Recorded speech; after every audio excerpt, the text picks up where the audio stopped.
No outono de 1941, os dirigentes do Terceiro Reich estavam convencidos de que a guerra contra a União Soviética se aproximava do seu desfecho. Após o início da Operação Barbarroxa, a Wehrmacht havia encadeado uma série de vitórias colossais. Nos cercos de Bialystok, Minsk, Smolensk, Vyazma e Briansk, o Exército Vermelho sofreu perdas catastróficas.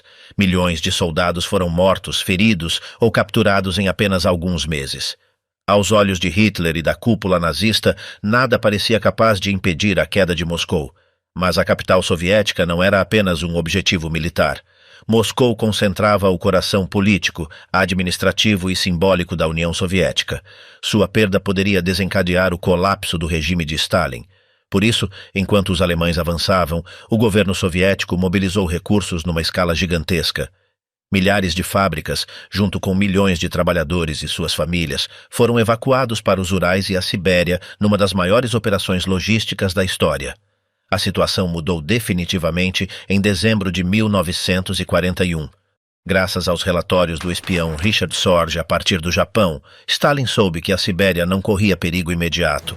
Isso permitiu transferir para a defesa de Moscou dezenas de divisões siberianas, tropas treinadas para combater em condições extremas.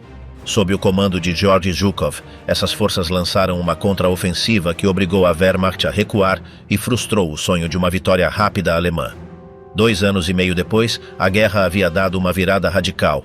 Entre junho e agosto de 1944, a Operação Bagration destruiu o Grupo de Exércitos Centro, considerado durante anos a formação mais poderosa do exército alemão.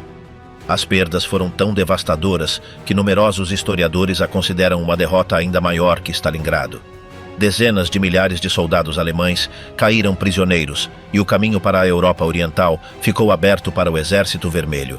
No dia 17 de julho de 1944, 57 mil soldados e oficiais alemães capturados durante a Operação Bagration percorreram as ruas de Moscou diante de uma multidão que contemplava o desmoronamento do mesmo exército que 3 anos antes havia ameaçado a existência da União Soviética. Naquela imensa coluna de prisioneiros, marchavam veteranos de algumas das campanhas mais sangrentas da Frente Oriental e 19 generais alemães, uma imagem impensável quando os avanços da Wehrmacht se encontravam às portas da capital no outono de 1941.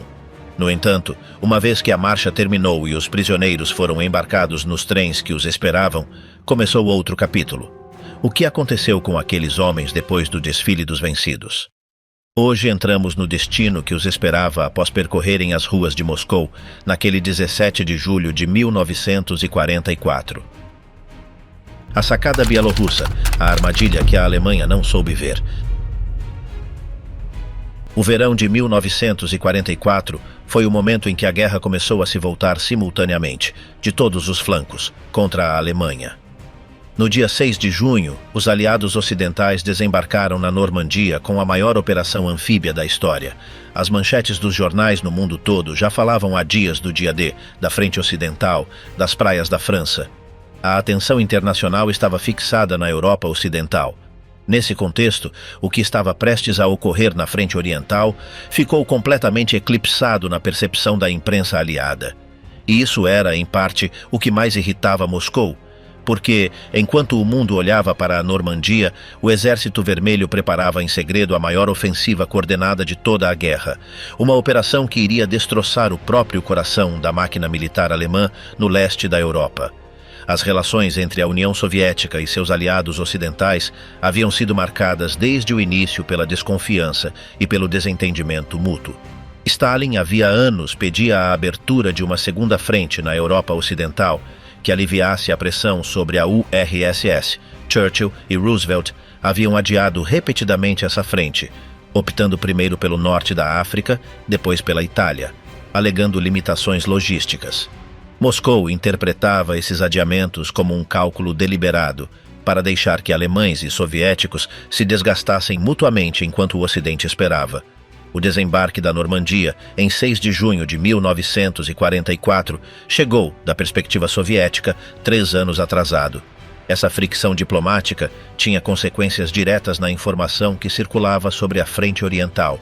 A imprensa aliada, e em particular a anglo-americana, não tinha correspondentes integrados nas unidades soviéticas. A informação chegava através dos comunicados oficiais do Kremlin, que os editores ocidentais viam com ceticismo. Quando o Exército Vermelho anunciava vitórias enormes e números de baixas alemãs que superavam tudo o que se conhecia antes, havia jornalistas e analistas em Londres e Washington que tomavam isso como propaganda exagerada. O desfile dos vencidos foi, nesse sentido, também uma resposta a esse ceticismo. Aquela operação que o Exército Vermelho preparava em segredo tinha um nome: Bagration, em homenagem ao general georgiano Piotr Bagration, um dos heróis da guerra contra Napoleão de 1812. A escolha do nome não era casual. Stalin havia insistido desde o início da guerra em traçar uma linha direta entre a invasão napoleônica e a invasão nazista, transformando o conflito na continuação da grande narrativa de resistência russa.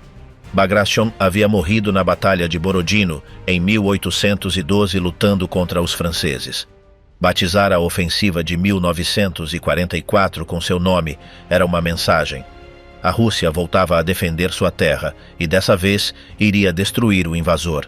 O contexto diplomático em que nasceu a Operação Bagration começa, na verdade, meses antes de o primeiro canhão disparar. Em novembro de 1943, Stalin, Churchill e Roosevelt se reuniram em Teherã para sua primeira conferência conjunta cara a cara.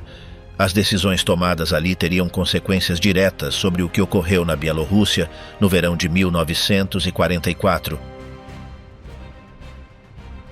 Stalin chegou a Teherã com uma agenda clara: conseguir o compromisso definitivo dos aliados ocidentais para abrir a segunda frente na Europa Ocidental, antes de meados de 1944. Já levava 2 anos pressionando por isso. Já levava 2 anos ouvindo justificativas e adiamentos. Dessa vez, conseguiu o compromisso concreto. A operação, que se chamaria Overlord, seria realizada na primavera de 1944, nas costas da França. Em troca, Stalin prometeu que o Exército Vermelho lançaria simultaneamente uma grande ofensiva no leste, para impedir que os alemães transferissem divisões da frente oriental para a ocidental quando ocorresse o desembarque aliado. Essa promessa foi a que gerou Bagration. A coordenação entre o dia D na Normandia e a ofensiva soviética na Bielorrússia não foi acidental nem casual. Foi o resultado de um acordo explícito firmado em Teherã. Os 2 golpes deviam cair com poucas semanas de diferença, esmagando a Alemanha simultaneamente do leste e do oeste e privando seu comando de qualquer possibilidade de mover reservas de uma frente para outra. Na prática, o tempo não foi completamente sincronizado. O dia D foi em 6 de junho, e Bagration começou em 23 de junho, com 17 dias de diferença. Mas o efeito estratégico foi exatamente o previsto em Teherã. Quando os alemães estavam absorvidos em conter o avanço aliado na Normandia, a frente oriental entrou em colapso. Mas, para compreender a magnitude do que estava em jogo, é preciso entender o que era o grupo de exército centro-alemão naquele momento da guerra. Era a espinha dorsal da frente oriental. Havia sido o grupo que, em 1941, avançou desde a fronteira polonesa até os arredores de Moscou. Era o que havia capturado mais de 3 milhões de prisioneiros soviéticos nos primeiros meses da guerra. Era o que havia resistido durante anos na Bielorrússia, mantendo uma linha que os planejadores soviéticos haviam tentado romper em várias ocasiões sem sucesso definitivo. Em junho de 1944, o grupo de exército centro contava com 4 exércitos completos sob seu comando. O 3º Exército Panzer ao norte, o 4º Exército no centro, o 9º Exército ao sudeste e o 2º Exército ao sul. Dezenas de divisões de infantaria, unidades de artilharia, elementos da Luftwaffe integrados à estrutura terrestre. Ocupava um saliente enorme que se projetava para o leste no mapa da frente, adentrando-se como uma língua em território que o Exército Vermelho havia reconquistado ao norte e ao sul. Aquele saliente, conhecido nas análises soviéticas como a Sacada Bielorrussa, era tanto uma posição defensiva quanto uma armadilha potencial. Se os soviéticos conseguissem atacar pelos seus flancos de forma simultânea e suficientemente profunda, tudo o que estivesse dentro ficaria cercado. A densidade de forças alemãs naquele setor era, paradoxalmente, um dos seus problemas mais graves. Os homens disponíveis eram suficientes para cobrir a linha existente, mas não para constituir reservas significativas em profundidade. e a linha era tão extensa que qualquer penetração de certa profundidade criava de imediato brechas impossíveis de tapar com as forças disponíveis. Os alemães haviam aprendido durante a guerra a fortalecer as posições principais e a manter blindados em reserva para os contra-ataques. Mas as divisões Panzer, que em outro momento teriam constituído essa reserva estratégica, haviam sido transferidas para o sul, para a Ucrânia e a Romênia, porque a inteligência alemã havia identificado aquele setor como o objetivo principal do próximo grande ataque soviético. Foi, como se veria muito em breve, um erro catastrófico. A arte do engano, como Zhukov cegou a inteligência alemã.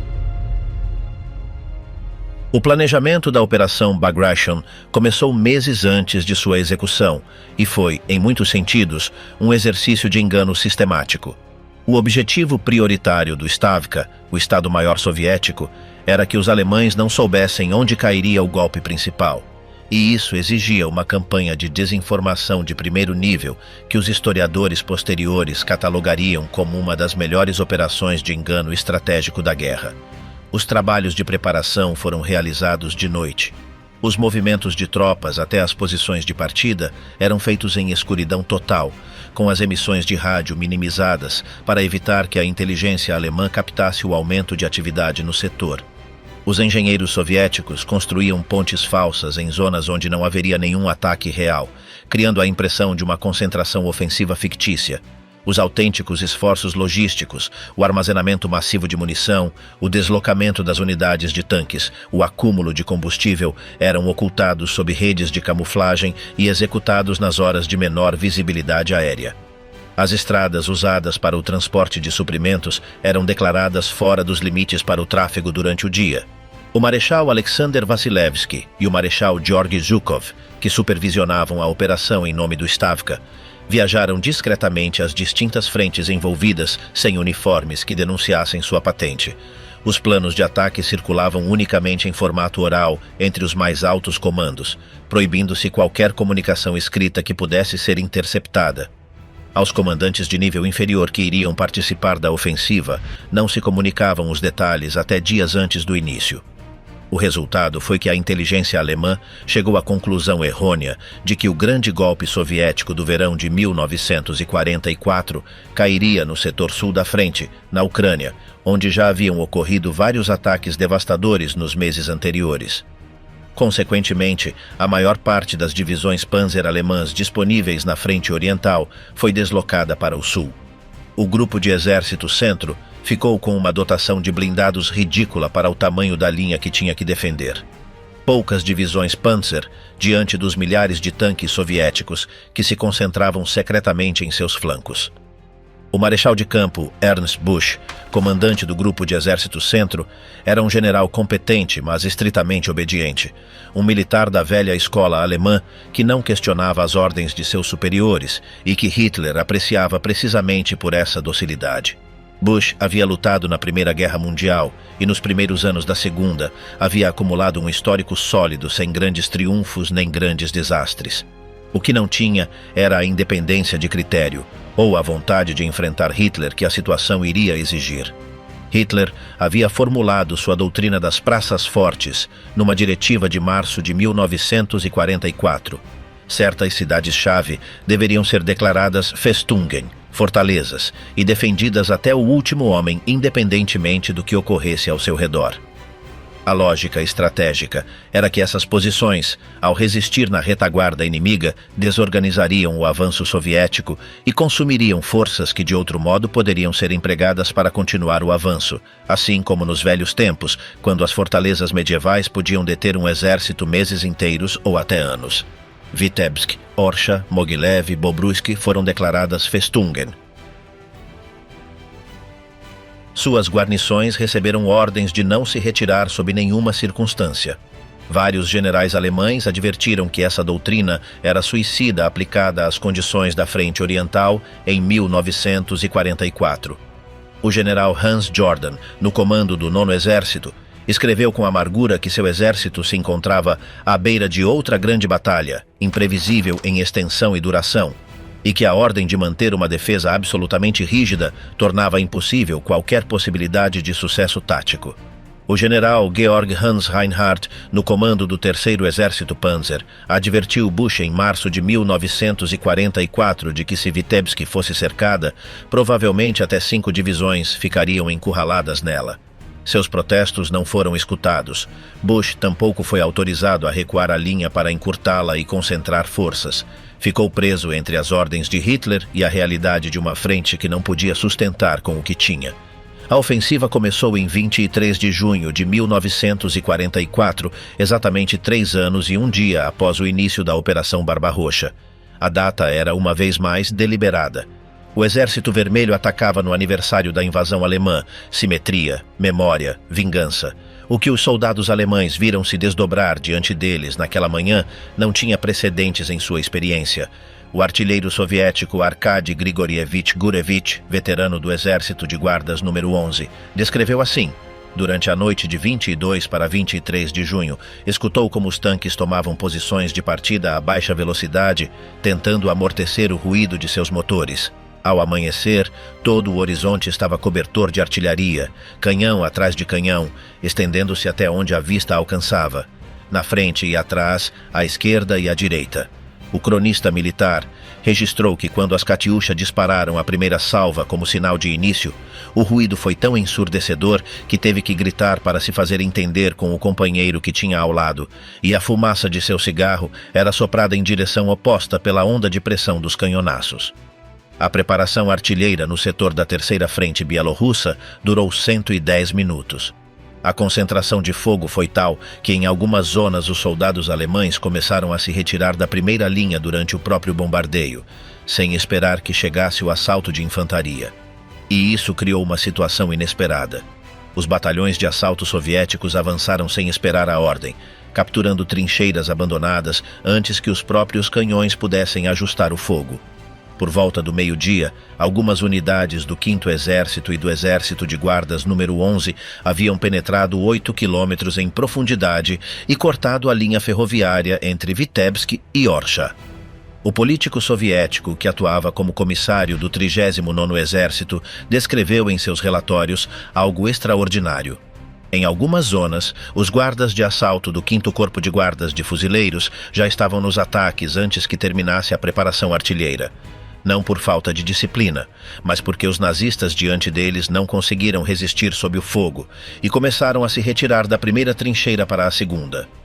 Um comandante de batalhão, o Major Fyodorov, foi o primeiro a ordenar o ataque imediato.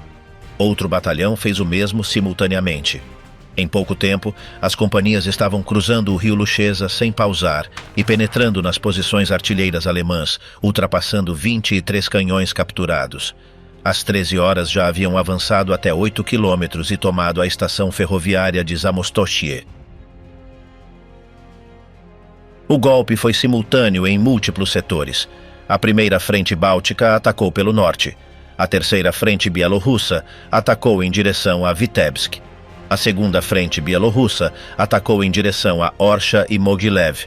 A primeira frente bielorrussa, sob o comando do general Konstantin Rokossovski, atacou em direção a Bobruisk pelo sul.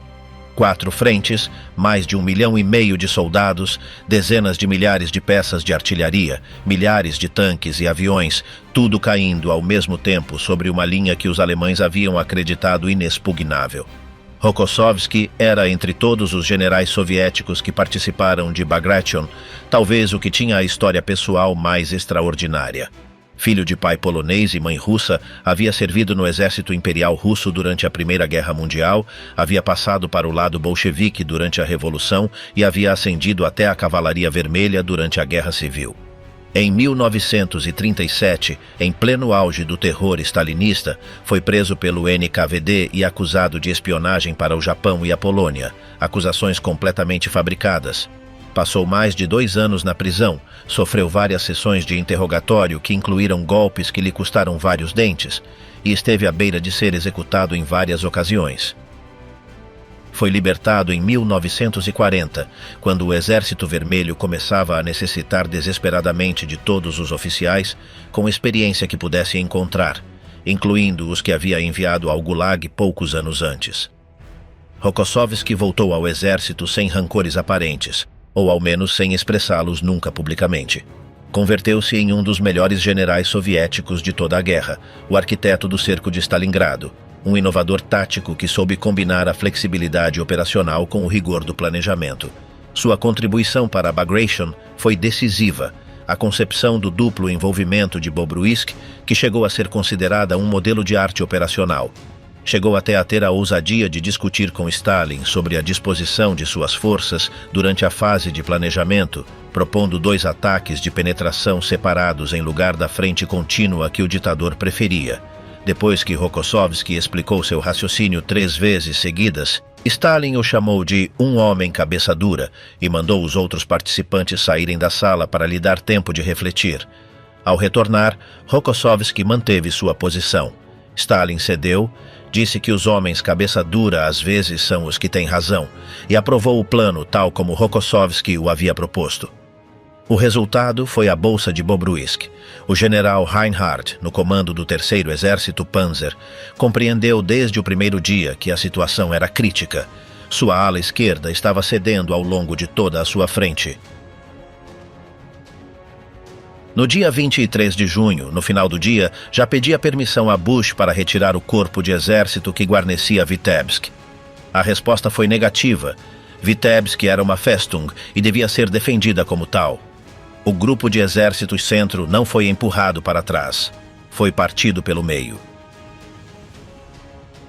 A doutrina suicida que destruiu o grupo de exército centro. A doutrina das praças fortes de Hitler se converteu numa sentença de morte massiva nos primeiros dias da ofensiva. Vitebsk foi a primeira a cair na trama. A cidade havia sido declarada fortaleza e sua guarnição, o 53º Corpo de Exército, sob o comando do general Friedrich Gollwitzer, recebeu ordens de resistir sem retroceder. Enquanto a frente ao seu redor se desmoronava, Vitebsk ficou rodeada. O 13º Exército Soviético pelo norte e o 19º Exército de Guardas pelo sul fecharam o cerco ao sul da cidade em 24 de junho. Gollwitzer solicitou repetidamente permissão para romper o cerco e se unir ao grosso das forças alemãs em retirada. As respostas chegavam tarde, eram ambíguas ou simplesmente não chegavam. Finalmente, Hitler autorizou que uma divisão saísse da fortaleza para tentar aliviar a pressão, mas não que o grosso do corpo se retirasse. Era uma solução de compromisso que não satisfazia nenhum objetivo militar real. As tropas que tentaram a ruptura fracassaram. As que permaneceram dentro de Vitebsk foram liquidadas em combates de rua durante os dias 26 e 27 de junho. Aproximadamente 30.000 soldados alemães ficaram presos dentro ou nos arredores de Vitebsk. Entre 10.000 e 20.000 foram capturados vivos. Apenas alguns poucos centos conseguiram escapar até as linhas alemãs. Gollwitzer foi feito prisioneiro em 27 de junho. Permaneceu cativo até 1955. Dos comandantes de divisão do 53º Corpo, vários tiveram sorte piores. O general Robert Pistorius, no comando da 4ª Divisão de Campo da Luftwaffe, morreu quando suas últimas posições foram arrasadas em 27 de junho. O general Rudolf Peschel, no comando da 6ª Divisão de Campo da Luftwaffe, errou durante dias pelos bosques a oeste de Vitebsk, antes de se deparar com tropas soviéticas em 30 de junho e morrer no combate posterior. O general Klaus Müller-Bülow, no comando da 246ª Divisão de Infantaria, sobreviveu nos bosques até 7 de julho antes de ser capturado. O caso de Bobruisk foi igualmente catastrófico, ainda que com suas próprias características. A cidade, também declarada fortaleza, ficou encerrada pelas tenazes da Primeira Frente Bielorrussa em apenas 4 dias. O general Rokossovski havia projetado uma solução tática engenhosa, 2 penetrações em flancos distintos da frente do 9º Exército Alemão, que depois convergiriam pelo norte de Bobruisk, criando um cerco antes que os alemães pudessem se reorganizar. Os generais do 9º Exército viram a armadilha se aproximar, mas não conseguiram obter permissão de Bush para se retirarem a tempo. Dentro da Bolsa de Bobruisk ficou o grupo Hofmeister, com aproximadamente 24.000 homens. Quando se autorizou uma tentativa de ruptura, as colunas em retirada foram bombardeadas do ar de forma incessante. Os caminhos para o oeste estavam atolados com veículos destruídos, cadáveres de cavalos e de homens. As estradas perto de Bobruisk estavam cheias de massacre e morte até onde a vista alcançava, segundo os relatórios soviéticos de aviação. A coluna de socorro do 12º Panzer chegou a menos de 2 quilômetros dos sitiados antes de ser detida. Os soldados do grupo Hofmeister se renderam em massa. No total, cerca de 24 mil alemães foram capturados apenas na Bolsa de Bobruisk. O general Hofmeister, capturado com seus homens, se converteu num colaborador ativo dos soviéticos. Incorporou-se ao Comitê Nacional da Alemanha Livre, que os soviéticos usavam para realizar transmissões de rádio dirigidas aos soldados alemães da frente, animando-os a se renderem. A despeito dessa colaboração, Hofmeister permaneceu prisioneiro depois da guerra e morreu num campo nos Urais em 1951. Entretanto, a frente alemã entre as cidades convertidas em fortalezas simplesmente deixou de existir. Não houve retirada ordenada, não houve nova linha defensiva. Houve fuga, debandada, grupos de homens esgotados tentando se mover para o oeste através de bosques e pântanos enquanto os tanques soviéticos avançavam a velocidades que nenhum estrategista alemão havia previsto. As divisões que não haviam ficado presas nas bolsas se converteram em sombras de si mesmas, reduzidas a poucos centos de combatentes que se retiravam abandonando veículos, armas pesadas e mortos sem enterrar. O marechal de campo Walter Model, que substituiu Bush em 28 de junho como comandante do Grupo de Exércitos Centro, assumiu o comando de uma formação que já havia deixado de existir como entidade operativa coerente. Model era considerado o melhor estrategista defensivo do exército alemão, o que havia salvado a frente em várias crises anteriores. Mas nem seu gênio tático, nem os reforços que começaram a chegar demasiado lentamente, desde outras zonas da frente, podiam reparar o desastre que se desenvolvia. Em 3 de julho de 1944, o Exército Vermelho libertou Minsk. A capital da Bielorrússia estava sob ocupação alemã desde 28 de junho de 1941, exatamente 3 anos. Nesse tempo, a cidade havia sido convertida num centro administrativo da brutalidade nazista. Seu gueto havia sido liquidado, seus cidadãos submetidos a trabalhos forçados, deportações massivas e execuções sistemáticas, sua infraestrutura parcialmente destruída. Mas a libertação de Minsk não foi apenas um acontecimento político e simbólico. Foi o fechamento de uma armadilha gigantesca. As colunas blindadas da Terceira Frente Bielorrussa, que avançavam desde o norte, e as da Primeira Frente Bielorrussa, que chegavam desde o sul, fecharam um cerco enorme ao leste da capital. Dentro ficou a maior parte do 4º Exército Alemão, mais outros elementos do 9º, entre 100 mil e 150 mil homens, dependendo das estimativas, completamente rodeados sem possibilidade real de fuga. O cerco a leste de Minsk foi liquidado de forma metódica. As unidades alemãs presas tentaram se organizar em grupos de combate e abrir caminho para o oeste, mas o território estava controlado pela artilharia e pela aviação do Exército Vermelho. Os caminhos estavam cheios de veículos destruídos. Os homens estavam dias sem comer, muitos sem munição suficiente, esgotados após semanas de combate e retirada. Os partisãs soviéticos, que conheciam cada trilha do bosque bielorrusso e havia anos operavam nessa zona, atacavam os grupos que tentavam se mover de noite. O resultado foi que dezenas de milhares de soldados alemães foram capturados ou morreram nos bosques a leste de Minsk. Os números finais da Operação Bagration ainda são objeto de debate entre os historiadores. O consenso geral aponta a perdas alemãs totais de entre 350 mil e 400 mil homens entre mortos, feridos e capturados ao longo de toda a campanha. Dos 47 generais que exerciam comando de corpo ou divisão no início da ofensiva, 31 foram mortos ou capturados. Desses 31, 22 caíram prisioneiros e 9 morreram em combate ou nas bolsas de cerco. 2 comandantes de corpo de exército se suicidaram. O Grupo de Exército Centro, como formação operativa coerente, deixou de existir em menos de 2 semanas de luta intensa.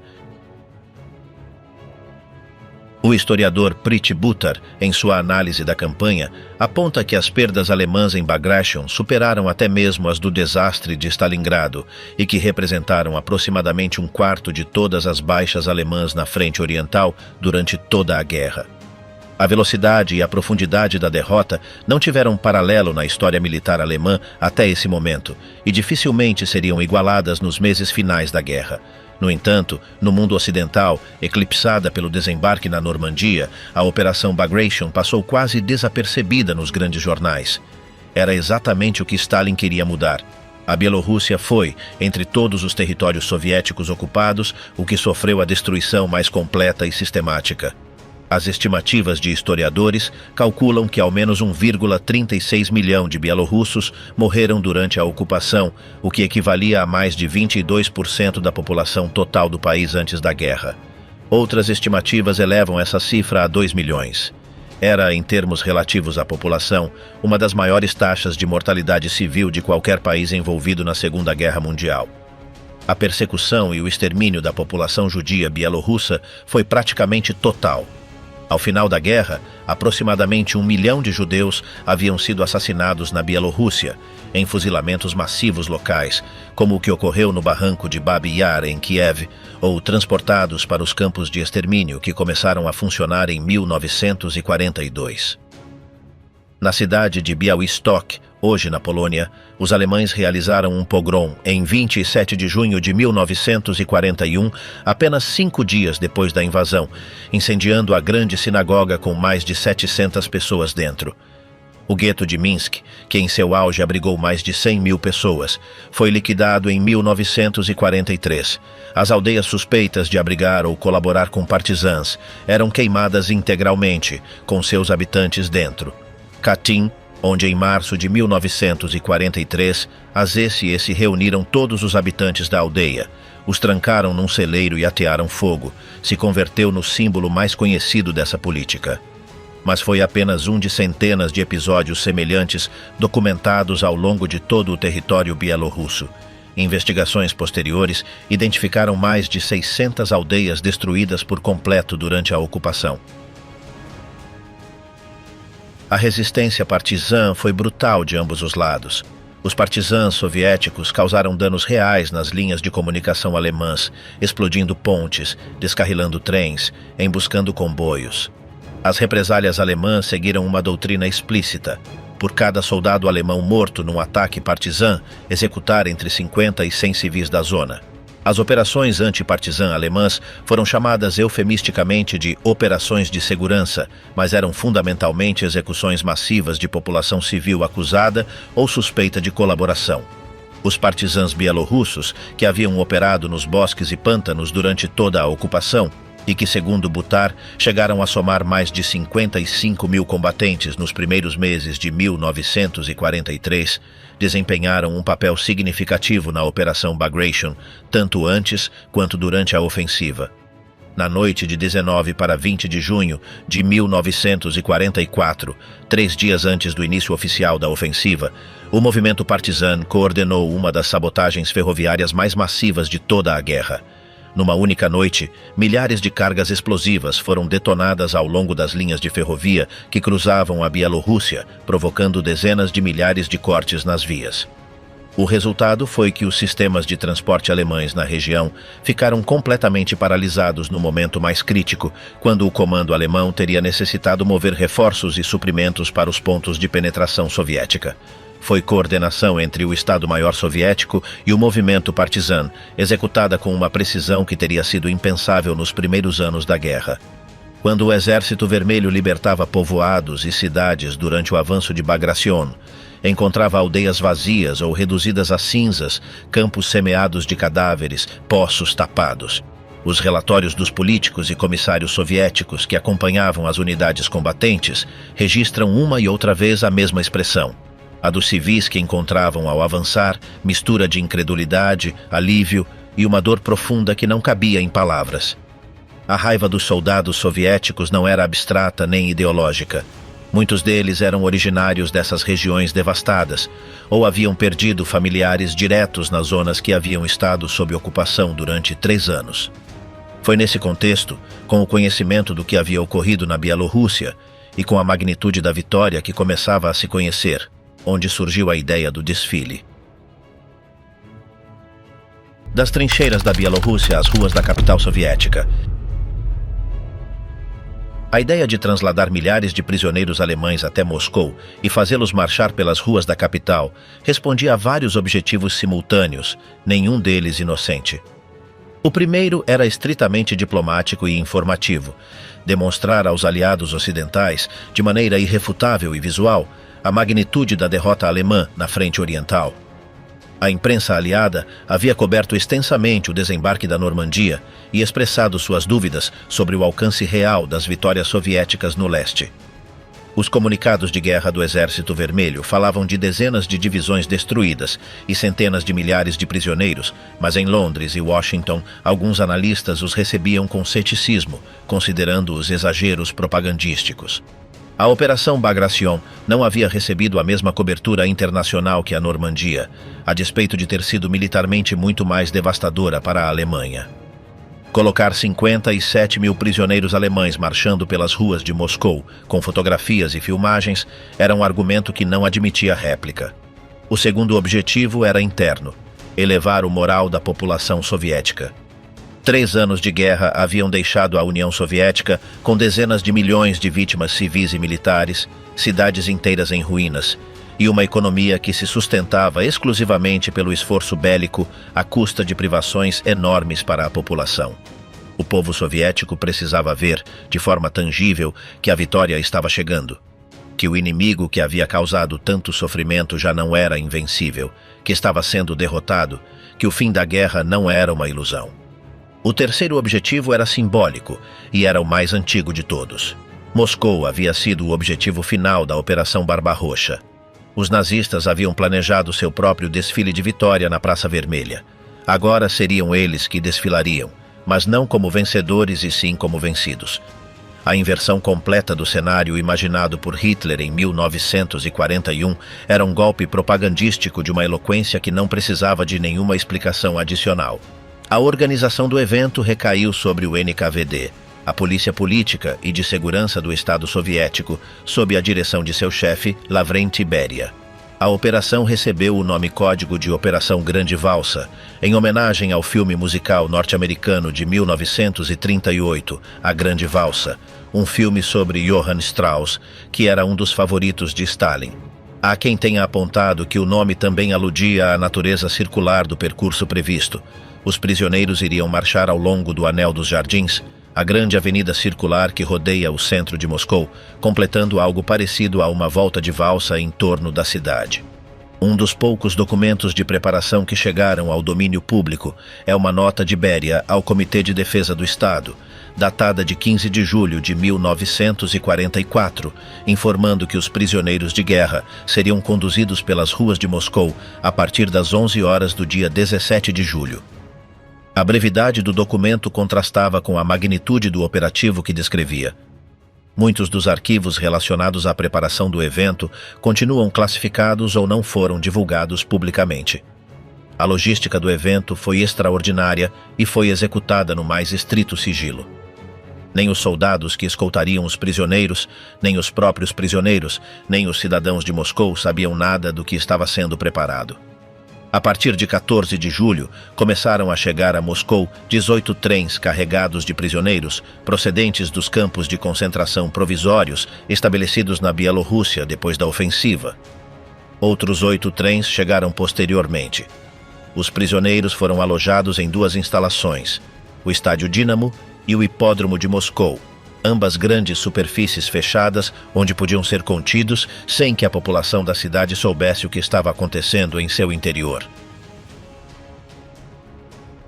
O processo de seleção havia sido rigoroso até antes do translado a Moscou. Dos mais de 160 mil soldados alemães que haviam caído prisioneiros durante a Operação Bagration, muitos não haviam sobrevivido às marchas até os campos de prisioneiros. As condições nos primeiros dias de cativeiro eram brutais. Muitos prisioneiros estavam dias sem comer quando foram capturados, estavam feridos, esgotados, sem calçado em muitos casos porque os guardas soviéticos lhes haviam tirado as botas. Os que morriam durante as marchas até a retaguarda representavam, segundo algumas fontes históricas, cerca da metade do total de baixas alemãs durante a operação, se somadas todas as causas. Os que chegaram aos campos em condições de se manter de pé foram os selecionados para o desfile. Antes do desfile, esses homens selecionados foram bem alimentados e lhes foi fornecida água em abundância, para que pudessem suportar a marcha de vários quilômetros pelas ruas de Moscou sem desfalecer no meio do percurso. Um espetáculo de prisioneiros desmoronando no asfalto teria arruinado a encenação. Ao mesmo tempo, foi tomada a decisão deliberada de não permitir que se lavassem nem se barbeassem. Os moscovitas tinham que ver seus inimigos exatamente como haviam chegado da frente. Sujos, desalinhados, derrotados. Não uma representação limpa e ordenada do exército alemão, mas a realidade do que restava dele. Os 19 generais capturados durante Bagration foram transladados a Moscou em 16 de julho. A eles se juntaram 6 coronéis e tenentes-coronéis. A diferença do resto dos prisioneiros, os generais marchariam em pleno uniforme, com suas condecorações e medalhas. A instrução era apresentá-los exatamente como o que haviam sido, os comandos de um exército que havia tentado invadir e destruir a União Soviética. Seus nomes, postos e cargos seriam publicados nos jornais. Entre esses generais estavam figuras que teriam destinos muito distintos depois da guerra. O general Paul Volckers, no comando do 27º Corpo de Exército, morreria em cativeiro soviético. Friedrich Gollwitzer, o comandante do 53º Corpo cercado em Vitebsk, seria condenado como criminoso de guerra e libertado apenas em 1955, depois de 10 anos de cativeiro. Vinzenz Müller, no comando do 12º Corpo de Exército, tomou uma direção inesperada.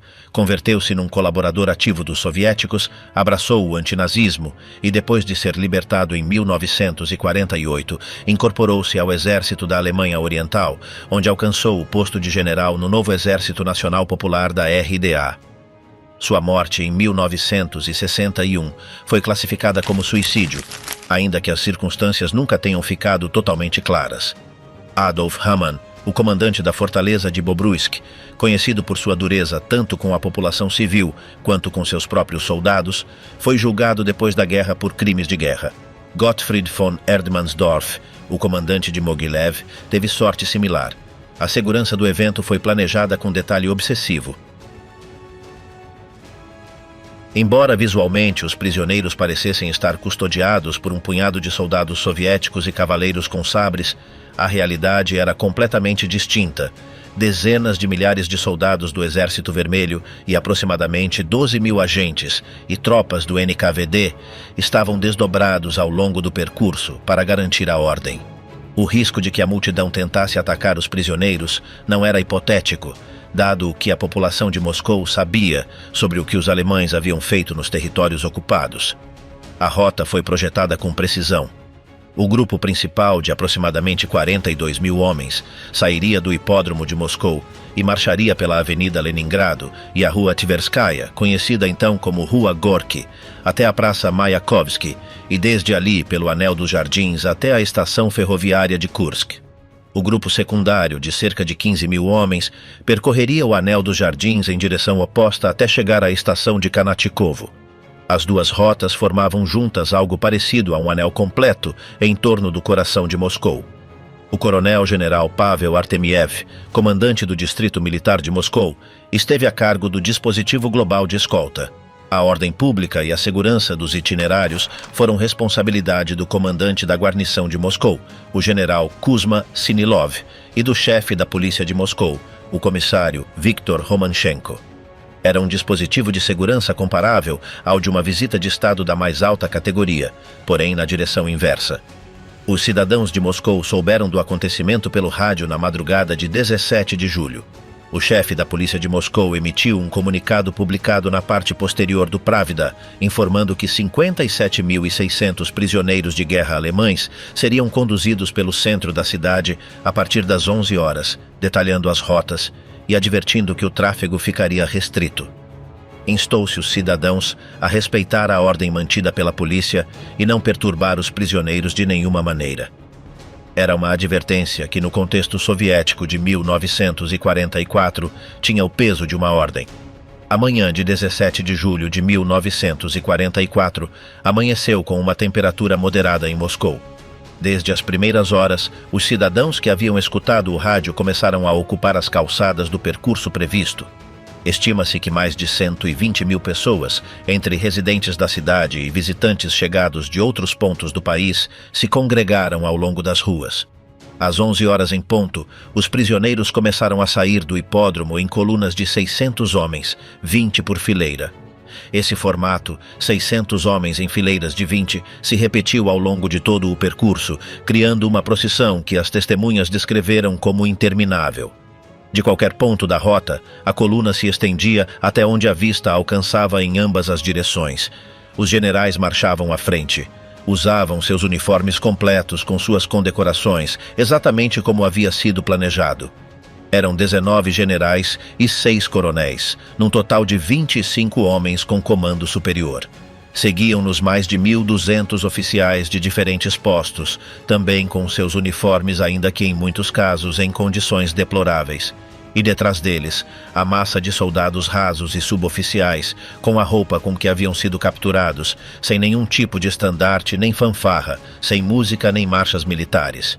O escritor e jornalista soviético Boris Polevoy, enviado pelo jornal Pravda para cobrir o evento, deixou uma crônica que foi publicada no dia seguinte e se converteu num dos textos mais reproduzidos sobre o desfile. Nela, descreveu os generais na primeira fila. Alguns dos mais veteranos haviam marchado em desfiles de vitória por distintas capitais europeias durante os anos de conquista alemã, pelas ruas de Paris, Varsóvia, Amsterdã. Agora marchavam por Moscou, mas em direção contrária à vitória. Polevoy apontava que esses generais, que haviam trazido morte e destruição aos territórios que ocuparam sem mostrar nenhum sinal de consciência culpada, agora se sentiam visivelmente incômodos sob o olhar silencioso e intenso dos moscovitas que se alinhavam nas calçadas. Segundo a crônica de Polevoy, o general Adolf Hamann, conhecido por sua dureza como comandante da fortaleza de Bobruisk, e com um histórico de crueldade documentado também em Orel, avançava lentamente e sem levantar a vista, em nenhum momento, do chão diante de seus pés. O general Gottfried von Erdmannsdorf marchava em pleno uniforme e medalhas, mas olhava em volta com uma expressão que o jornalista descreveu como furtiva, encurvado como se tentasse reduzir sua altura cada vez que alguém entre a multidão lançava um insulto ou um assobio. O general Herbert Michaelis, um homem baixinho e corpulento de rosto avermelhado que Polevoy descrevia como conhecido por sua crueldade, até mesmo com seus próprios soldados, marchava limpando o sudor da cabeça raspada com um sorriso que o jornalista classificou como a pior resposta possível. Junto a ele, um tenente-general alto e magro olhava os espectadores com ódio aberto, sem dissimulação. A reação da multidão foi mais contida do que os organizadores talvez esperassem e, ao mesmo tempo, mais variada. A maioria dos moscovitas observou em silêncio. Um silêncio que as próprias testemunhas alemãs descreveram anos depois como mais intimidante do que qualquer gritaria, porque era o silêncio de quem olha para algo sem conceder nenhum valor ao que vê. Alguns lançaram insultos. Algumas mulheres, sobretudo mulheres, gritaram "Morte a Hitler" ou "Morte ao fascismo", os dois lemas de guerra que haviam dominado a propaganda soviética durante 3 anos. Houve tentativas isoladas de lançar pedras ou objetos contra os prisioneiros, que foram contidas imediatamente pelos efetivos do NKVD. Em geral, a ordem se manteve. Os prisioneiros também reagiram de formas distintas ao estranho espetáculo, no qual haviam se convertido involuntariamente. Alguns olhavam os espectadores com ódio aberto, sem dissimulá-lo. Outros os observavam com algo parecido à curiosidade, como se ainda não pudessem processar totalmente onde se encontravam. A maioria mantinha a vista à frente e uma indiferença que podia ser tanto estoicismo quanto puro esgotamento. Um dos prisioneiros que participou do desfile, Bernhard Braun, o recordou anos depois numa entrevista. Perguntou-se a si mesmo, enquanto caminhava pelas ruas de Moscou, se sentia humilhado. Sua conclusão foi que provavelmente não. Na guerra ocorrem coisas piores, raciocinou. Estavam acostumados a cumprir ordens, e caminhar pelas ruas de Moscou era simplesmente a última ordem que estavam cumprindo. Outro prisioneiro, cujo testemunho recolhe o historiador Prit Butar, proporciona uma perspectiva diferente. Descreve os dias que precederam o desfile. As marchas de 30 quilômetros diários pelas estradas da Bielorrússia depois da rendição, os guardas soviéticos tirando as botas de couro dos oficiais para que marchassem descalços, os que não conseguiam seguir o ritmo sendo fuzilados na valeta, os primeiros dias sem nenhum tipo de comida, as bolhas nos pés, o cobertor roubado na primeira noite de cativeiro. E depois Vitebsk, os trens, Moscou. O desfile de propaganda em que os russos queriam mostrar quantos prisioneiros haviam capturado. As mulheres maldizendo, as crianças escarrando, o aspecto de escória suja em suas próprias palavras, porque ninguém havia conseguido se lavar nem se barbear, muitos com bandagens ensanguentadas. A distinção entre esses dois relatos, o de Braun e o desse prisioneiro anônimo procedente de Vitebsk, aponta para algo importante. O desfile não foi uma experiência uniforme. Para quem havia sobrevivido às piores semanas do colapso do Grupo de Exército Centro, caminhando dias pelo bosque, sem comer, fugindo da artilharia soviética, caminhar pelas ruas de Moscou bem alimentado e sem que ninguém os matasse era, em certo sentido, um alívio. Para quem havia caído prisioneiro em circunstâncias menos extremas, era fundamentalmente uma humilhação. O primeiro grupo, de 42 mil homens, completou seu percurso em 2 horas e 25 minutos. O segundo grupo levou mais de 4 horas para chegar à sua estação terminal. Ao chegar ao final de suas respectivas rotas, os prisioneiros foram embarcados imediatamente nos 25 trens que esperavam para transportá-los aos campos de prisioneiros. Beria informou ao Comitê de Defesa do Estado que às 19 horas do dia 17 de julho, todos os trens estavam em marcha. Como 57 mil prisioneiros mudaram a percepção internacional da guerra. No final de cada coluna, encerrando o desfile, circulavam caminhões cisterna que aspergiam o pavimento das ruas com água. O gesto combinava o prático e o simbólico de uma forma que dificilmente poderia ter sido mais eloquente. O prático. Vários prisioneiros haviam desenvolvido afecções estomacais durante os dias no estádio e no hipódromo, e o asfalto precisava de uma limpeza real depois da passagem de 57 mil homens nessas condições. O simbólico. As ruas de Moscou estavam sendo literalmente lavadas da presença dos invasores. A imundície hitlerista, como a qualificou a imprensa soviética, era enxaguada do solo da capital. A imagem desses caminhões cisterna limpando o asfalto que os prisioneiros haviam pisado foi uma das mais reproduzidas e lembradas de todo o evento. Circulou na imprensa internacional, no cinema documental soviético e passou a fazer parte da iconografia da guerra na memória coletiva da União Soviética.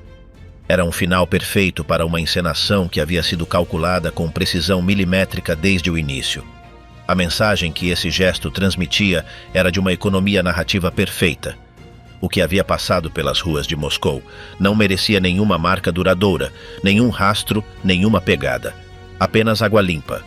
As imagens do desfile percorreram o mundo com uma rapidez notável para a época. Os fotógrafos da agência Sputnik, da TASS e os operadores das câmeras do noticiário soviético haviam documentado cada momento do evento.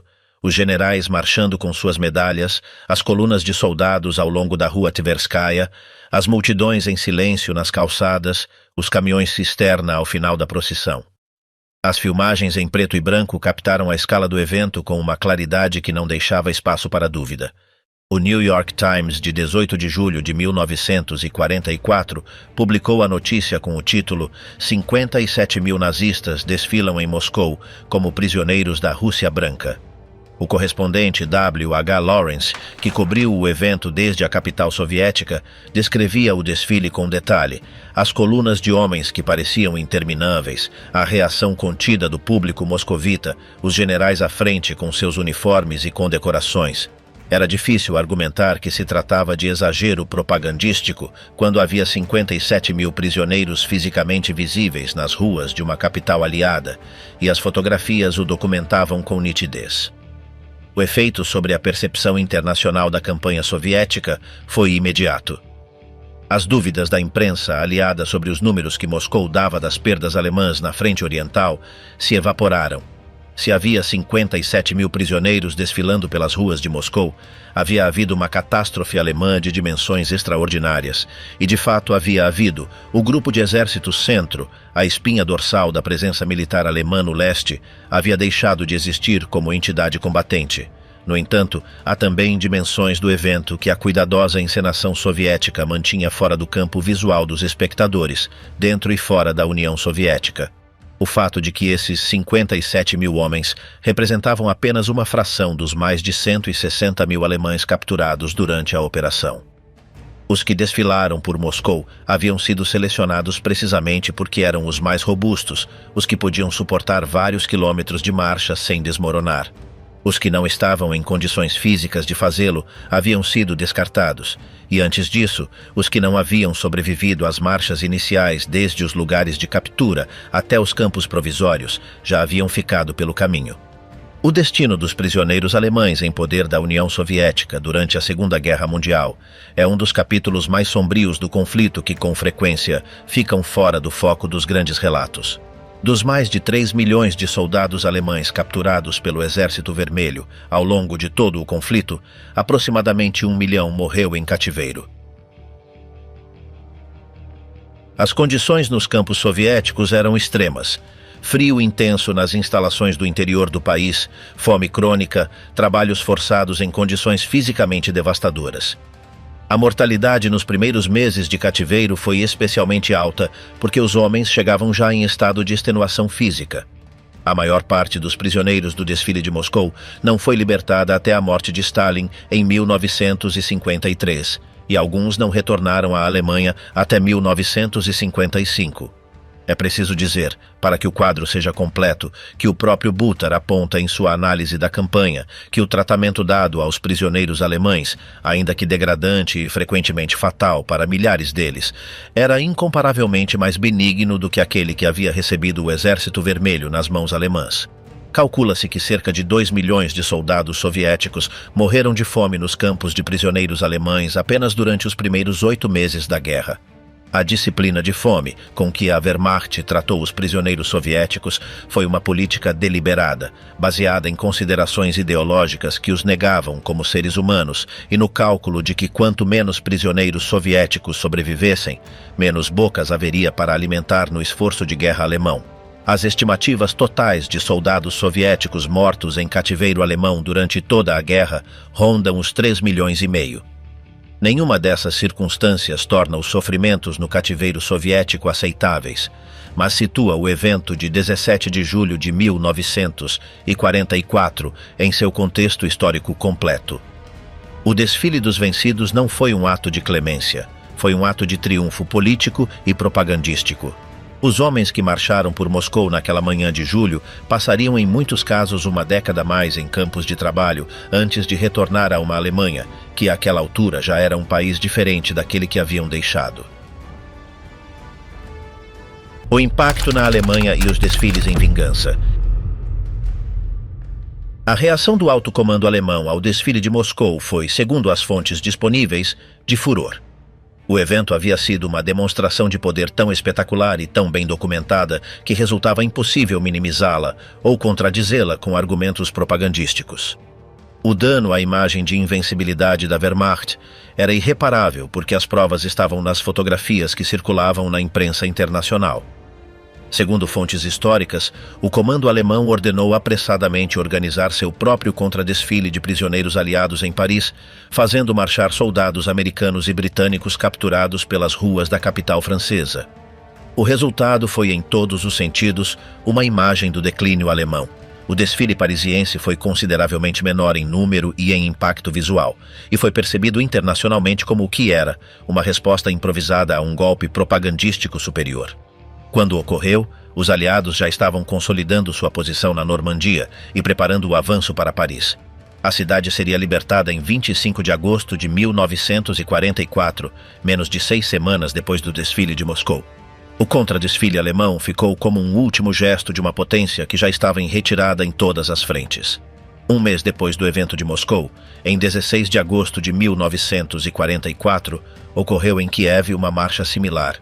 Uma coluna de 36.918 soldados alemães prisioneiros, entre eles 549 oficiais, percorreu as ruas da capital ucraniana. Kiev havia sofrido durante a ocupação alemã perdas ainda mais devastadoras que Minsk. O barranco de Babi Yar, nos arredores da cidade, havia sido o palco de um dos maiores massacres da guerra. Entre 29 e 30 de setembro de 1941, as SS e seus auxiliares locais fuzilaram ali 33.771 judeus em 36 horas. Nos anos seguintes, o lugar continuou sendo usado como ponto de execução massiva, até que o total de vítimas superou as 100.000 pessoas. O desfile de prisioneiros alemães por Kiev em 16 de agosto de 1944 teve, portanto, uma carga emocional ainda mais intensa que o de Moscou. As reações da multidão foram, segundo os testemunhos disponíveis, mais difíceis de conter, mais carregadas de uma dor que não tinha outra saída além da raiva. O modelo do desfile dos vencidos, como ferramenta de propaganda e de demonstração do poder militar soviético, não se repetiu depois da guerra. A União Soviética optou por outros formatos para celebrar a vitória final sobre a Alemanha. O grande desfile da vitória de 24 de junho de 1945 na Praça Vermelha, onde os marechais soviéticos desfilaram a cavalo e os soldados lançaram as bandeiras capturadas das unidades alemãs aos pés do mausoléu de Lenin, foi o desfecho simbólico definitivo. Aquele desfile celebrava os vencedores. O de julho de 1944 havia exibido os vencidos. Enquanto os prisioneiros desfilavam por Moscou em 17 de julho, a Operação Bagration ainda não havia concluído. O Exército Vermelho continuava avançando para o oeste. Nos dias seguintes à queda de Minsk, as forças soviéticas continuaram seu empuxo para a Lituânia, para a fronteira com a Polônia Oriental. No final de julho, as vanguardas soviéticas haviam avançado mais de 500 quilômetros desde suas posições de partida e se encontravam às portas de Varsóvia. Foi precisamente nesse momento, com a frente oriental em pleno movimento e o Exército Vermelho nos arredores da capital polonesa, quando começou o levante de Varsóvia. Em 1º de agosto de 1944, o Exército Interior polonês, a Armia Krajowa, lançou sua insurreição contra a ocupação alemã. A expectativa era que o Exército Vermelho cruzaria o Vístula e acudiria em sua ajuda. As tropas soviéticas estavam literalmente à vista dos bairros da margem oposta. Não ocorreu assim. A insurreição polonesa durou 63 dias antes de ser esmagada pelas SS com uma brutalidade sistemática que deixou a cidade praticamente em ruínas e causou cerca de 200.000 baixas civis polonesas. As razões pelas quais o Exército Vermelho não interveio ativamente continuam sendo um dos debates historiográficos mais acesos sobre a Segunda Guerra Mundial. O general Rokossovski argumentou depois da guerra que suas tropas estavam no limite de sua capacidade logística e física, e que um assalto através do Vístula teria exigido uma nova operação maior em toda a regra. Stalin, por sua vez, não tinha nenhum interesse em facilitar a vitória de um levante organizado pelo governo polonês no exílio em Londres, que era profundamente antissoviético. A verdade provavelmente inclui ambas as coisas. O que é indiscutível é que a geografia do avanço soviético durante Bagration e suas semanas posteriores criou as condições em que esse levante foi possível e também as condições em que foi abandonado. O desfile de Moscou, de 17 de julho, havia celebrado uma vitória enorme. 2 semanas depois, essa mesma vitória criou o cenário para uma tragédia polonesa que ficaria sem resolver durante décadas. O significado histórico subestimado. A Operação Bagration e o desfile dos vencidos que a coroou são, no âmbito da historiografia ocidental, um dos episódios mais subestimados de toda a Segunda Guerra Mundial. Durante décadas, a narrativa dominante do conflito na Europa Ocidental girou em torno do dia D da campanha da França, da libertação dos Países Baixos, da Batalha das Ardenas. A Frente Oriental, com suas dimensões apocalípticas e seus números de vítimas que superavam de longe tudo o que ocorreu na Frente Ocidental, ficou em segundo plano. As razões desse deslocamento são múltiplas. A Guerra Fria fez com que a contribuição soviética para a vitória sobre a Alemanha se convertesse num assunto politicamente incômodo no Ocidente. Reconhecer a magnitude decisiva do esforço soviético implicava reconhecer a magnitude do poder soviético, algo que os governos ocidentais não tinham nenhum interesse em sublinhar durante as décadas de tensão com Moscou. As memórias da Segunda Guerra Mundial, que dominaram a narrativa popular na Europa e na América, foram escritas principalmente por ocidentais, ou por alemães cujo foco estava na frente ocidental, ou por sobreviventes do Holocausto. A experiência da frente oriental ficou relegada a uma zona cinzenta da memória coletiva ocidental. A isso se somou uma assimetria de acesso às fontes que perdurou décadas. Os arquivos soviéticos permaneceram fechados aos pesquisadores ocidentais durante toda a Guerra Fria, e os arquivos alemães da Frente Oriental, ainda que mais acessíveis, estavam escritos a partir da perspectiva do derrotado, com todo o viés que isso implica. Os generais alemães que sobreviveram à guerra e escreveram suas memórias nos anos 50 tenderam a apresentar a Frente Oriental como uma batalha heróica contra uma superioridade numérica arrasadora, minimizando os próprios erros e os crimes cometidos e pondo a ênfase na resistência alemã mais do que na derrota alemã. Bagration apenas aparece nessas memórias, porque é difícil encontrar o ângulo heróico num colapso tão total e tão rápido. O cinema também desempenhou seu papel. Hollywood construiu o relato visual da Segunda Guerra Mundial centrado no Pacífico e na frente ocidental europeia. As grandes produções sobre a guerra, desde os anos 40 até o final do século XX, mostravam Normandia, Itália, as Ardenas, Berlim vista do oeste. A frente oriental, quando aparecia, fazia-o como pano de fundo de histórias individuais de sobrevivência, não como o palco principal da guerra. Bagration não tem filme. Stalingrado tem vários, ainda que até Stalingrado tenha demorado décadas para ser tratada com a seriedade que merecia fora do cinema soviético. O resultado de tudo isso é uma distorção persistente na percepção popular da Segunda Guerra Mundial, que a historiografia acadêmica passa décadas tentando corrigir com sucesso limitado. Nas pesquisas de opinião realizadas em países ocidentais, quando se pergunta aos cidadãos qual potência foi mais determinante para a derrota da Alemanha, a resposta mais comum continua sendo os Estados Unidos. Nas pesquisas realizadas na antiga União Soviética e na Rússia, a resposta é a URSS. Nenhuma das duas respostas está completamente errada, mas a primeira está mais afastada do que dizem os números. No entanto, os números não admitem revisão. 80% das baixas militares alemãs durante toda a guerra ocorreram na Frente Oriental. A Operação Bagration destruiu mais divisões alemãs em menos tempo do que qualquer outra operação do conflito, incluindo a própria Operação Overlord na Normandia. O Grupo de Exército Centro, que havia representado durante anos o núcleo duro da máquina bélica alemã no leste, deixou de existir como força operativa em menos de 2 meses. As perdas alemãs em Bagration superaram as de Stalingrado, que até então se considerava o maior desastre militar alemão da guerra. A ofensiva avançou mais de 600 quilômetros em seu flanco norte, libertou toda a Bielorrússia e alcançou as fronteiras da Polônia Oriental, dos países bálticos e da Prússia Oriental no espaço de poucas semanas. Há também uma razão mais incômoda para o esquecimento ocidental de Bagration, e tem a ver com o que a vitória soviética significava em termos políticos a longo prazo. O avanço do Exército Vermelho até o Vístula no verão de 1944 não foi apenas uma vitória militar. Foi a criação dos fatos consumados que determinariam o mapa da Europa durante os 40 anos seguintes. Cada quilômetro que o Exército Vermelho avançava era um quilômetro que ficava sob influência soviética ao terminar a guerra. Polônia, Tchecoslováquia, Hungria, Romênia, Bulgária, a Alemanha Oriental. O destino de todos esses países foi decidido, em grande medida, por onde estavam os tanques soviéticos quando a Alemanha se rendeu.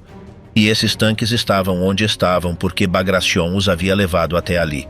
Celebrar Bagration no Ocidente implicava implicitamente reconhecer que a configuração política da Europa Oriental que seguiu a guerra era o resultado direto de uma vitória que ninguém no mundo livre queria muito celebrar. O desfile dos vencidos foi a culminação visual de tudo isso, uma encenação política de consequências que se fizeram sentir de imediato. Os aliados ocidentais revisaram sua compreensão do equilíbrio de forças na frente oriental. O Terceiro Reich acusou o golpe propagandístico num momento em que sua capacidade de responder com fatos era mínima. A população soviética recebeu uma injeção de moral num momento em que a guerra ainda distava meses de sua conclusão e o preço pago havia sido incalculável. E 80 anos depois, as imagens desses 57 mil homens marchando pela rua Tverskaya continuam sendo a representação mais eloquente disponível do que ocorreu na Bielorrússia no verão de 1944. Uma catástrofe militar sem paralelo na história alemã, silenciada durante décadas pelas geometrias da Guerra Fria e pelo peso desigual das memórias que se escrevem e as que não. Os enigmas que permanecem. A despeito da documentação disponível, há aspectos do desfile dos vencidos que continuam sendo objeto de incerteza ou debate entre os historiadores. O primeiro é o número exato. Todas as fontes coincidem aproximadamente em 57 mil prisioneiros, mas os números específicos oscilam entre 57 mil e 57.640, dependendo do documento consultado. A própria nota de Beria ao Comitê de Defesa do Estado fala de 57.600. O comunicado publicado no Pravda no dia do desfile mencionava também 57.600 soldados e oficiais. As discrepâncias são menores, mas apontam para o fato de que a contabilidade exata de um evento dessa magnitude, organizado em segredo em poucos dias em condições de guerra, deixava inevitavelmente margem para a imprecisão. O segundo questionamento é a autoria da ideia. Foi realmente Stalin quem a concebeu? A escolha do nome da operação, A Grande Valsa, em homenagem a um filme favorito do líder soviético, sugere fortemente que a ideia chegou diretamente de cima, ou que Beria a apresentou sabendo exatamente a quem tinha que agradar. Mas não existe nenhum documento desclassificado que estabeleça inequivocamente quem propôs o desfile em primeira instância, nem como foi o processo de decisão interno. Muitos dos arquivos do NKVD relacionados à operação continuam classificados ou simplesmente não foram divulgados publicamente até a data. O terceiro é a questão de até que ponto o desfile influenciou a percepção aliada da ofensiva soviética. É indiscutível que as imagens se difundiram na imprensa ocidental e que o ceticismo sobre os números soviéticos de prisioneiros se reduziu notavelmente depois de 17 de julho de 1944. Mas quanto peso teve especificamente o desfile nas análises estratégicas dos Estados-maiores aliados, frente ao acúmulo de evidências sobre o avanço soviético no mapa da frente? É uma pergunta que não tem uma resposta documentada com a precisão que os historiadores desejariam. O quarto enigma é a experiência interior dos próprios prisioneiros. Os testemunhos disponíveis são escassos e fragmentados, procedentes em sua maioria de entrevistas realizadas décadas depois do evento.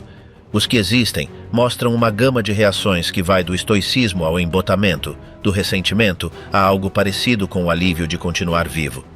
A história oral dos veteranos alemães no pós-guerra recolheu alguns testemunhos do desfile, mas a necessidade de reconstruir uma identidade nacional alemã depois do colapso do nazismo criou poderosas pressões sociais para silenciar ou reinterpretar certas memórias da guerra, em particular aquelas que incluíam situações de humilhação ou derrota.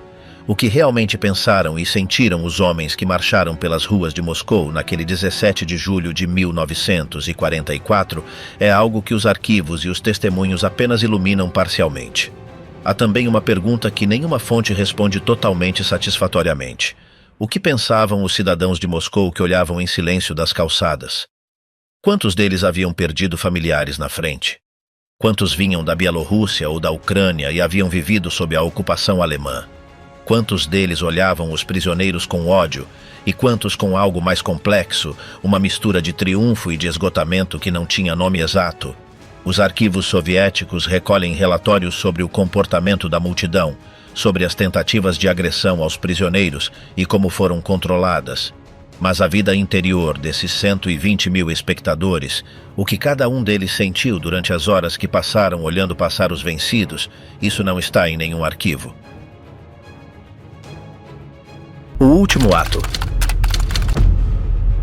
Quando o último prisioneiro chegou à estação ferroviária no final de seu percurso e foi embarcado nos trens, o ato principal de 17 de julho de 1944 havia concluído. Os caminhões cisterna haviam terminado seu trabalho. As calçadas da rua Tverskaya e o anel dos jardins voltavam a se abrir ao tráfego normal.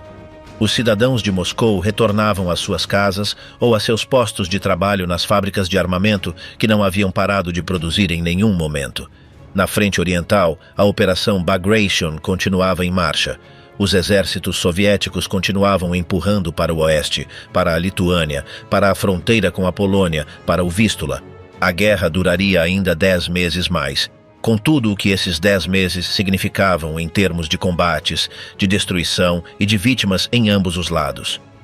O preço que o Exército Vermelho havia pago por Bagration já era conhecido em suas linhas gerais: 180 mil mortos ou desaparecidos e 590 mil feridos em poucas semanas de ofensiva, com a perda de quase 3 mil tanques, 800 aviões e 2.500 peças de artilharia.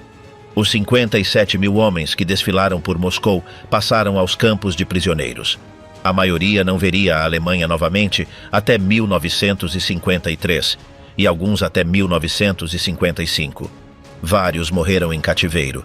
Os generais que haviam marchado à cabeça da coluna enfrentaram destinos diversos. Alguns julgamentos por crimes de guerra, algumas condenações e libertações tardias, alguns colaboracionismos com os vencedores, algumas mortes em obscuros campos de trabalho nos Urais. Vinzenz Müller construiu uma nova carreira na Alemanha Oriental. Friedrich Gollwitzer retornou à República Federal aos 64 anos. Paul Volckers não retornou. As filmagens do desfile sobreviveram e foram amplamente difundidas nos cinemas soviéticos durante os meses seguintes. As fotografias sobreviveram e circularam na imprensa de todo o mundo. Os testemunhos, fragmentários e contraditórios, também sobreviveram, ainda que dispersos em memórias de veteranos, arquivos de diferentes países e entrevistas realizadas durante décadas. E o Anel dos Jardins de Moscou, a grande avenida circular que os prisioneiros alemães percorreram em colunas de 600 homens, continua sendo hoje a mesma artéria que divide o centro histórico da cidade de seu primeiro cinturão urbano. Os edifícios que ladeavam o desfile foram em sua maioria demolidos ou renovados durante as décadas posteriores. O asfalto foi reposto várias vezes. Não há nenhuma placa que marque o percurso. Na Alemanha, o nome de Bagration demorou décadas para entrar no vocabulário da memória histórica popular. A narrativa da derrota alemã no leste foi durante anos uma história de resistência heróica frente à superioridade numérica soviética, de soldados ordinários presos numa guerra de extermínio que não haviam escolhido. O papel da Wehrmacht nas atrocidades cometidas nos territórios ocupados, a cumplicidade de comandos e tropa nos crimes da ocupação, foi minimizado durante décadas. Os generais que haviam marchado à frente do desfile de Moscou retornaram a uma Alemanha que preferia não fazer demasiadas perguntas sobre o que haviam feito seus exércitos na Bielorrússia. Na União Soviética, o desfile dos vencidos se converteu em parte do relato da Grande Guerra Patriótica, a denominação soviética da Segunda Guerra Mundial, com uma densidade mítica cuidadosamente gerenciada. As filmagens do desfile foram projetadas em cinemas, incluídas em documentários, difundidas em aniversários. A história que contavam era a do povo soviético que resistiu à invasão mais feroz da história e a derrotou. Era uma história verdadeira em suas linhas gerais, ainda que a gestão oficial dessa memória apagasse sistematicamente outros aspectos.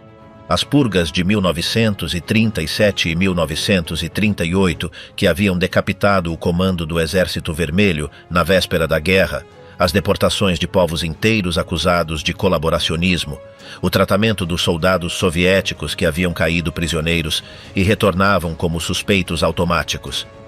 Em 17 de julho de 1944, durante pouco mais de 6 horas, o Anel dos Jardins foi a avenida pela qual marcharam os vencidos.